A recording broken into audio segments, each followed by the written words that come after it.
wala ñu changé job moo taxee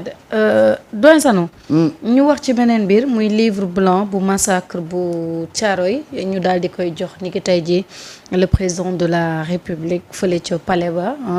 wane rek lii dafay wane li nga xamante ni moo di volonté bi suñu autorités yi am pour mën a xamaat lan moo xew ci Thiaroye 44 parce que li ñu tubaab yi wax rek moom la ñu jàppoon ni mooy la vraie histoire il a fallu que nos autorités am ay jéego yuñ ci teg France doog a nangu ni il y a eu massacre donc lii day wane cette volonté de nos nouveaux autorités. lii rek mooy wane ne fulay ces nouveaux autorités gis nga suñu autorités yi am dañ leen gën a encouragé ci nawlante gis nga tubaab nu ma la tëggee rek nu ma la gisee la lay tëggale tubaab bi respecté nañu africains yi mais xam leen dafa am ñu taxaw ñoo xam ne moo tax ñu yàpp ñu mais gis nga façon bi ñuy doxalee ak ñoom gis nga même au delà de Thiaroye 44 daf ci am beaucoup de lois yoo xam ne dafa régir certains pays africains je prends l'exemple entre le Sénégal et la France maanaam ay lois yu fi nekkoon avec les 4 communes Dakar, Gorée, Saint-Louis, Rufisque tey mu am de l'argent qu'on doit à nos parents gis nga ci accord yi nii tubaab yi am nañ façon boo xam ne tant que ñëwuloo à France par exemple tey sa papa nekkoon tirailleur wala nekkoon dans l'armée française yàlla def mu génn àddina sa yaay war a jël pension bi mais pension bi tant que ñëwoo en France doo ko fayeeku pension normale bi laa waxoon pension yu ndaw yi ñuy fay fi déedéet il faut tout faire pour que sa yaay ñëw en France nekk fa pour mun a bénéficier wu parce que y a ce qu'on appelle la réintégration donc tous ceux qui sont là avant l'indépendance sont déclarés comme en Nantes mais nag xam nga algérien la fulla bi ñu ci am ba tubaab yi respecté leen suñu pays yu mel ne ay Sénégal yooyu amuñu woon les mêmes droits parce que nag ci la reconstitution de l'histoire ci lay jël c'est-à-dire kenn mënu ko fay mais dañu amee droit yoo xam ne suñu droit la droit yooyu nag pour nga jot ko dafa laajoon fulla dafa mel ni rek que non pension na nga liggéey waa ji ngeen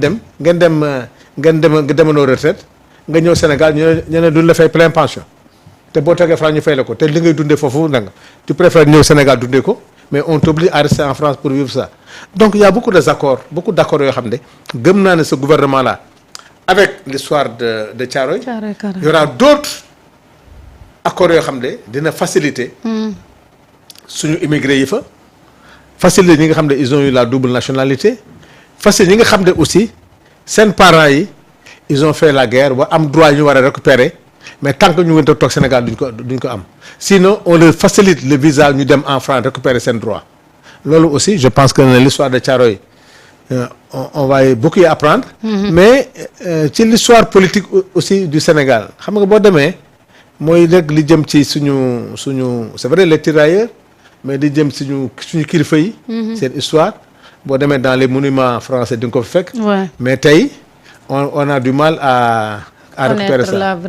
à connaître la vraie histoire tu as vu donc je pense que c'est une avancée pour que au moins Thiaroye 44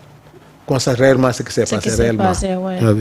Samba sa jàngat par rapport ak livre blanc bi nga xam ne tey jébbal nañ ko le président de la République Bassirou Diomaye Faye le premier ministre sax mu ngi fa woon quand même muy wane détermination bi nga xam ne suñu autorités yi am nañ ko pour rek fexe xam exactement lan moo xew parce que nag Sénégal histoire yëpp lañ dëpp lan moo indi lii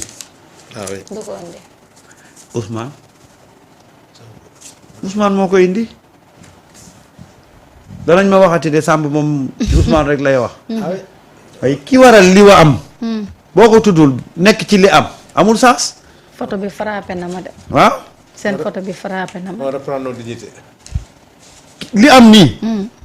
ba ñuy toog tey di wax livre blanc mais bu Ousmane la bu dul moom du am Ousmane moo ñëw fëgg ci table bi ne du yéen ñuy raconter suñu histoire Ousmane moo njëkk remettre en cause version bi ñu amoon habitude di dégg. il faut être courageux pour le faire parce que nag ñun fii dañuy répéter rek personne amul benn dirigeant bu mës a jóg pour remettre en cause l'histoire de Thiaroye 44 xëy na peut-être des gens isolés yoo xam ne amuñoon benn responsabilité mais Ousmane en tant qu'autorité moo ñëw fëgg ci table bi mais on va pas se contenter de version yéen bi ngeen ñu jox. cette histoire de Thiaroye 44 ñun ñoo koy bindal suñu bopp mais du ñu xaar yéen ngeen ñu koy bindal moo indi lii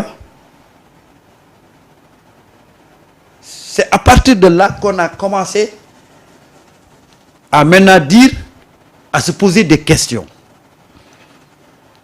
est-ce que li ñu doon wax loolu la questionnement yooyu nag ñëw te lu musta am ñun on nous a balancé l'histoire de Thiaroye 44 on l'a consommé comme ça sans réfléchir. Voilà ñun état d'esprit bi ñu nekkoon on n'a jamais essayé de remettre en cause li ñu colons yi servir de version moo tax sur beaucoup de choses nous avons du mal à aujourd'hui se dire est-ce que c'était la vraie histoire. Ousmane nous a poussé à une réflexion critique par rapport à histoire bi ñu fi tegal yow da ngaa yeew rek ñu ne la Thiaroye 44 nii la demee. est-ce que une seule toog nga mës nga toog nga réfléchir ne mais est-ce que nous a servi la véritable version du Thiaroye 44 mais keroog boo ko Ousmane tapé sur la table ne leen ñun ñooy bind suñu propre histoire du yéen ñuy jox histoire mais c'est à partir de là que les gens ont commencé à remettre en cause la première version de Thiaroye 44. bu dul woon Ousmane noonu la ñuy continuer rek naan gars yi dañu leen yee fajar bugg leen fay fayeeku wuñ après bu jàlli leen di tirer am na ci loolu rek la ñuy jàpp ba keroog ñuy tàngoo suuf. mais tey à travers ce qu'on est en train de faire mais on saura exactement ce qui s'est passé à Thiaroye 44 pour que ñun bu dul ñun suñu doom yi ñu mën a am la véritable version de Thiaroye 44 et au-delà de Thiaroye 44 on doit aujourd'hui s'interroger sur toutes les histoires qu'on nous a servi ici nga xam ne dañu xëy rek tubaab bi bindal ñu ko jox ñu ko gars yi reprendre ko en doyen. waaw c'est vrai gis nga. dañoo yeewu ñu ne ñu maalaw jéggiwul raay bi mais on doit savoir est-ce que maalaw jéggi na raay bi wala jéggiwu ko